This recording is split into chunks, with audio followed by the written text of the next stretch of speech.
Parsha summary for Parashat Korah. Levi had 3 sons, Gershon, Kehat, and Merari. Kehat had 4 sons, Amram, Yitzhar, Hebron, and Uziel. Amram had 2 sons, Aharon and Moshe. Each one of them had a position. Aharon was a Kohen Gadol, and his sons Elazar and Itamar were Kohanim. Moshe was the leader or king of Israel. The next position of Nasi, prince of the family of Kehat, went to Elzaphan, who was the son of Uziel. Yitzhar had a son named Korah.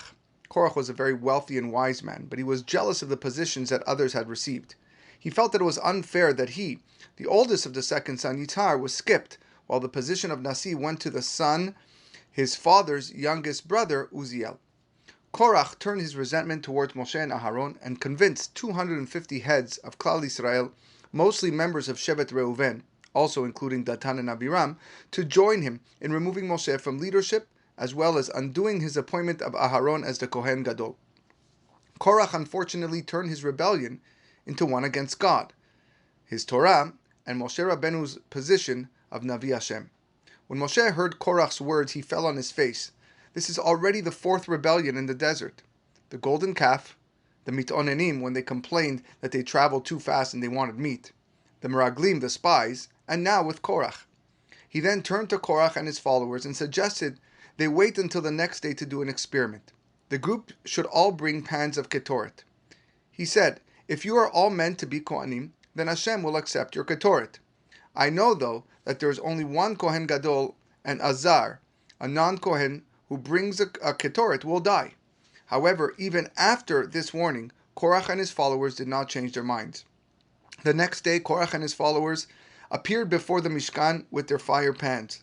Korah spent the entire night convincing Bnei Israel that he was right and told them to assemble by the Mishkan to show their support for his position. For even doubting Moshe, Bnei Israel deserved to die. Moshe, the true leader of Klal Israel, begged Hashem to only deal with Korah, who began the rebellion.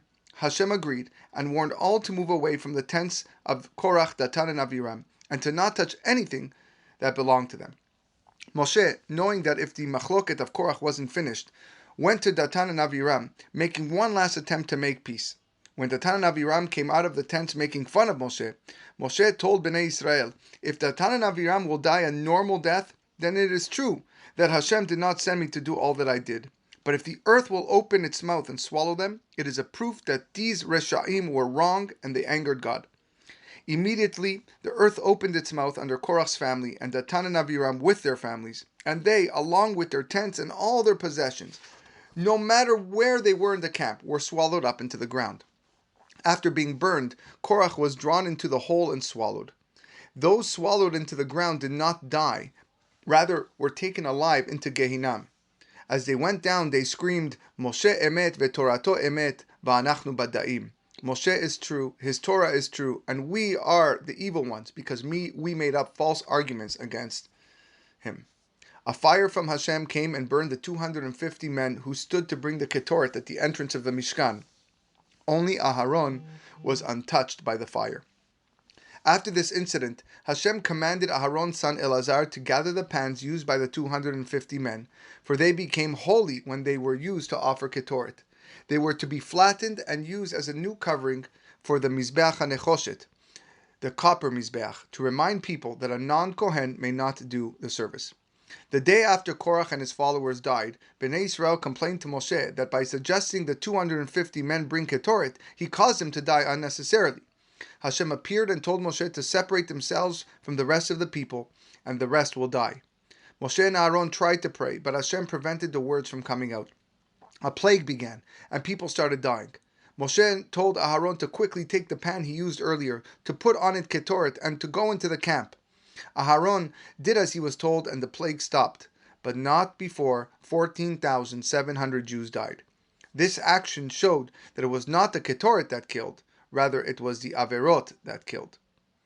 To prove to Bnei Israel once and forever that the kehunah belonged to Aharon and his sons to serve in the Mishkan, Hashem commanded Moshe to take 12 wooden staves of the 12 Nesi'im and write their names on them. On the staff of Shevet Levi, he was to write Aharon's name. The 12 staves were placed in front of the Aron, with Aharon's staff in the middle.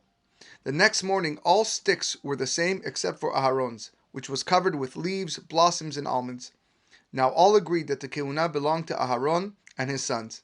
Hashem commanded Moshe to place the staff of Aharon next to the Aron HaKodesh as a testimony for all generations.